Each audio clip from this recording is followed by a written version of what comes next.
Baiklah pemirsa PAL TV untuk membahas lebih lanjut informasi sebelumnya terkait antrian BBM yang terjadi di Kota Palembang. Saat ini kita sudah terhubung bersama pengamat kebijakan publik yakni dengan Bapak Permana. Halo, selamat siang Pak Permana. Selamat siang Pak TV, Mbak Mei. Selamat siang. Assalamualaikum Baik, warahmatullahi wabarakatuh. Waalaikumsalam warahmatullahi wabarakatuh. Apa kabarnya hari ini Pak Permana? Alhamdulillah kabar baik. Baik, terima kasih atas waktunya ini Pak Permana untuk mengawali perbincangan kita pada siang hari ini. Menurut pengamatan Anda ini Pak, bagaimana ini faktor utama yang menyebabkan antrian BBM saat ini? Silakan. Ya, sebenarnya antrian ini kan sudah permasalahan berulang ya, bahkan dari tahun ke tahun.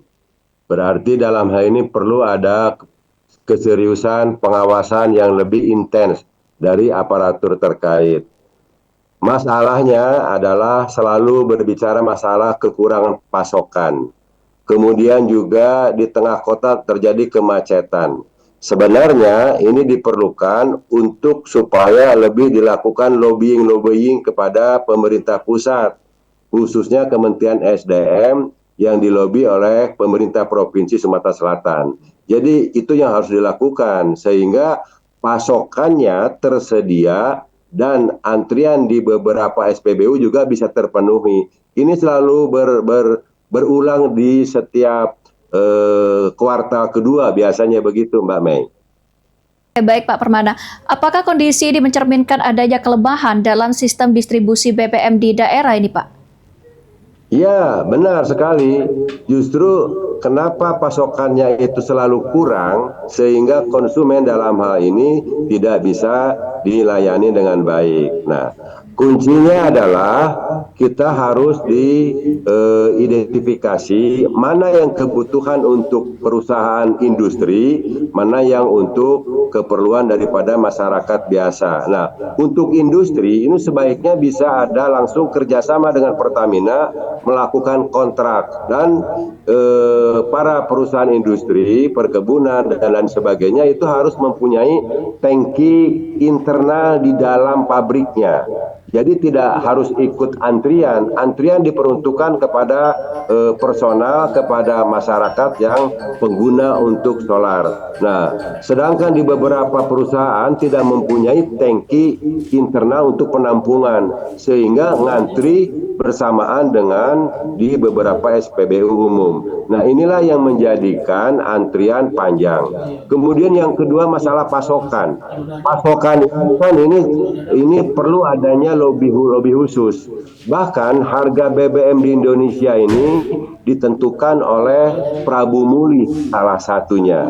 Menteri SDM-nya kan juga adalah dari partai politik. Kita memang di daerah kebetulan kepemimpinan kita adalah dari Partai Nasdem, sedangkan menterinya dari Golkar. Nah, ini perlu ada lobby mungkin dilakukan oleh Ketua DPRD Sumatera Selatan untuk melobi pemerintah pusat yang sesama Golkar, kan tujuannya juga untuk kesejahteraan masyarakat. Nah, ini belum dilakukan secara intens sehingga kuota untuk Sumsel yang notabene adalah sebagai penghasil energi nasional akhirnya selalu keteter, selalu kekurangan. Beginilah terus setiap kuartal kedua, kuartal ketiga bersamaan dengan penentuan APBN. Begitu, Mbak Mei.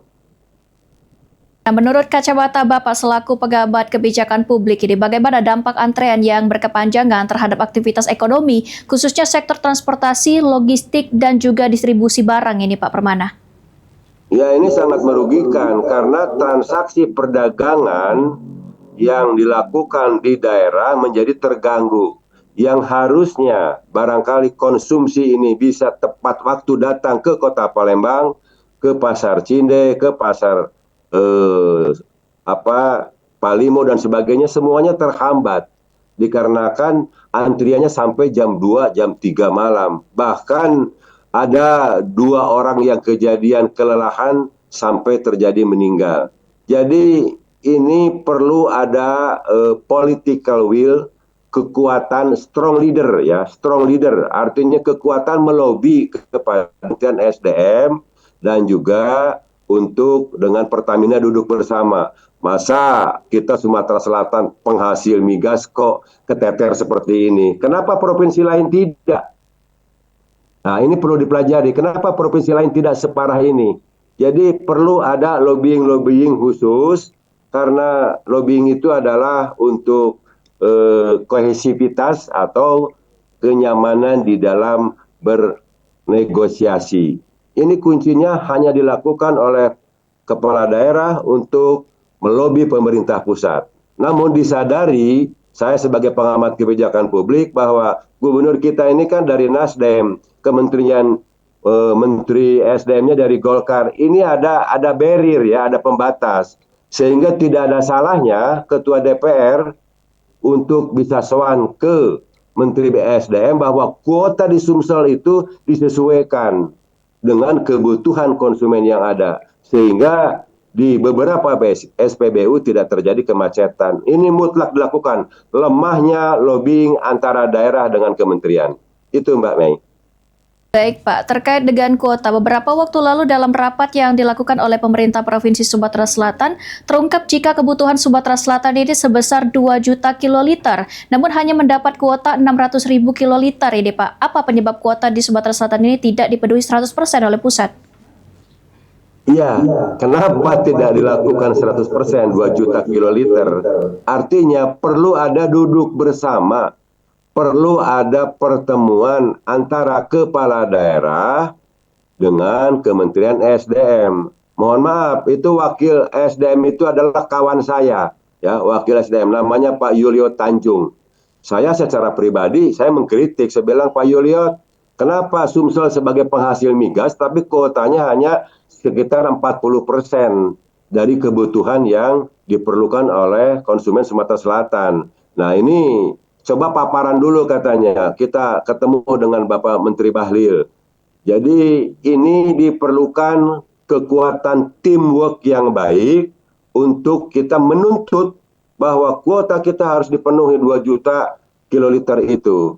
Nah, tapi kalau hanya kita diselesaikan di atas meja di tingkat daerah, menurut saya permasalahan ini akan berulang terus dari tahun ke tahun. Malu kita sebagai provinsi penghasil minyak dan gas dan juga perkebunan, bahkan menjadi julukan negara provinsi terkaya kelima, tetapi kenyataannya masyarakat merasa kurang nyaman di dalam hal ini.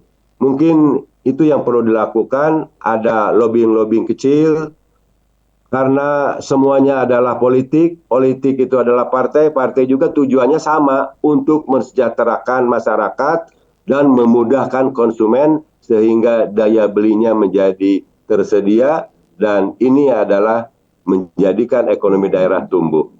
Barangkali begitu Mbak Mei. Oke, baik Pak Marmada.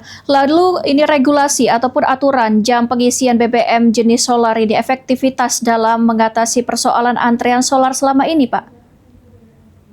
Ya, itu harus dibagi per segmen ya.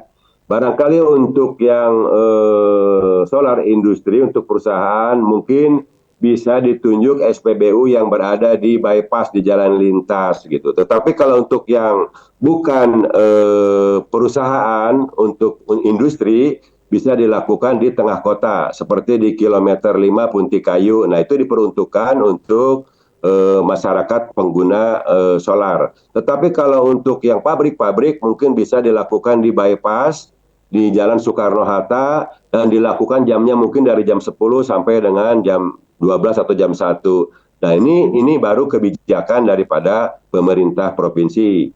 Saya kira kalau ini bisa dilakukan bisa paling tidak lebih teratasi. Tetapi yang paling penting penyebab daripada antrian itu adalah satu, kuotanya distribusinya tidak tersebar ya. Kuotanya kurang, distribusinya juga tidak merata di 186 SPBU yang ada di Sumatera Selatan. Kemudian yang kedua bahwa untuk masyarakat itu ada jalur khusus di luar daripada industri. Nah, jika ini dilakukan mungkin ke depan tidak terulang lagi. Ini kan mungkin yang ketiga ini terjadi kemacetan seperti ini.